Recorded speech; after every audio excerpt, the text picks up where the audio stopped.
leave it to Grimmjow to get shit started. It had to be him. He was like, somebody has to do this right now, okay? We can't just sit here and keep on dialogue after dialogue.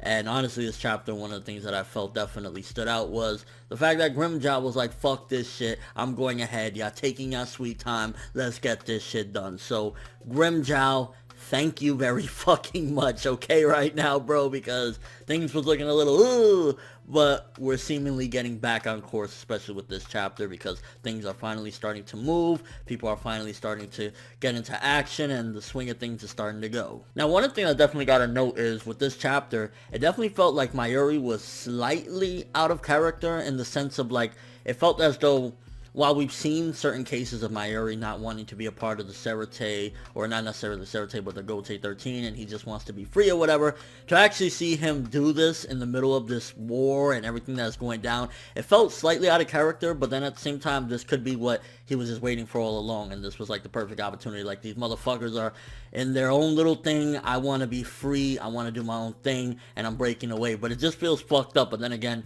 we know where Mayuri comes from. He was at the end of the day a prisoner that Urahara, gave a deal to, but I was just kind of like, this seems super, not super, but pretty weird for Mayuri to do, and that's speaking volumes because Mayuri is weird in and of himself, but the fact that he's just there like, oh, methodically, yes, I can finally get away from these fuckheads, I'm like, Mayuri, there's a war going on right now. What the fuck are you doing? And then the fact that Kenpachi was there right now, it's like, you have the mindless brutes, but he knows a little bit. Like, you ain't gonna disrespect him. And then you have the super genius right there. And I think the way it went down is like, if there was no interaction with anyone else from the Gote, and it was just like Mayuri right there, I would have felt like, oh my gosh, like, right now, this is so inappropriate. So the fact that Kenpachi was there definitely helped to make the situation feel a little bit better, in a sense of like, I'm not looking at Mayuri. Well, I'm still looking at him like, you're a dirtbag right now for doing that, and thinking about that at the moment. But the fact that Kenpachi was there to say, I don't give a fuck, but you just called me and my people a name,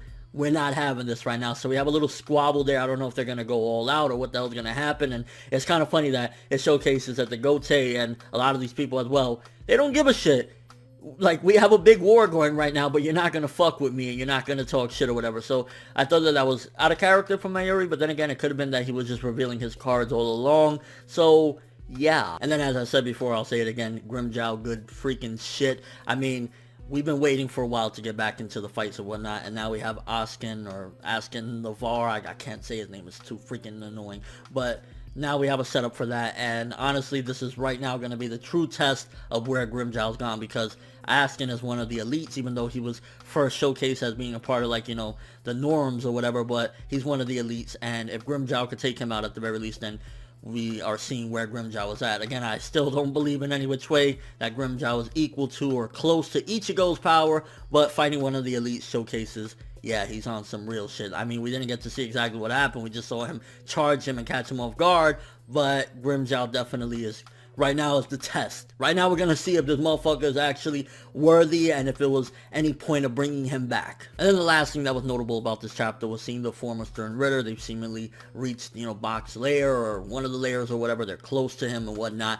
And, I mean, it's kind of weird because it was not that long ago that they were just, ready to kill him. But, it is what it is, what he did to them. So they're basically seeking revenge. And honestly, I don't see them lasting too long. I honestly see that they're going to all get immediately annihilated. I mean, first of all, Bach has the power of the Soul King right now to exterminate them at any given time. And then Haschwalth as well. But you got to look at something. The way they said it, and Haschwalth. Now, we know that Bach and Haschwalth have been, somewhat buddy-buddy. They're like the closest out of everybody in the, whole squad or whatever. But the way they said that, it started to make me think.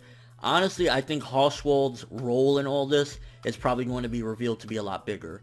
Who the hell knows if Haschwalth is even, like, the one responsible for all this. Maybe Haschwalth was the one that revived Bach. We don't know all the details or whatever, but the way they said it is as if Haschwalth holds a lot more importance in all this than we previously thought. And with all that being said, fine chapter yet again. At least we got some progression this time. Grimmjow versus Askin starting up, and also we have Mayuri revealing some of his tricks, even though it felt a little out of character, but at the same time, he is a fucking weirdo that didn't want to do any of this to begin with. And last but not least, again, with the Stern Ritter being there, although, again, I don't see the Stern Ritter doing too much. I honestly see them getting their asses kicked, Basby and all of them, because he has the power of the Soul King. And then Haschwalth is probably who knows how strong if he's actually like, you know, possibly one of the key players behind all of this to begin with. So Stern Ritter, you're there, but I don't see you doing much. I'm just saying. So maybe like a 6.5, roughly around there for this chapter. Again, fine.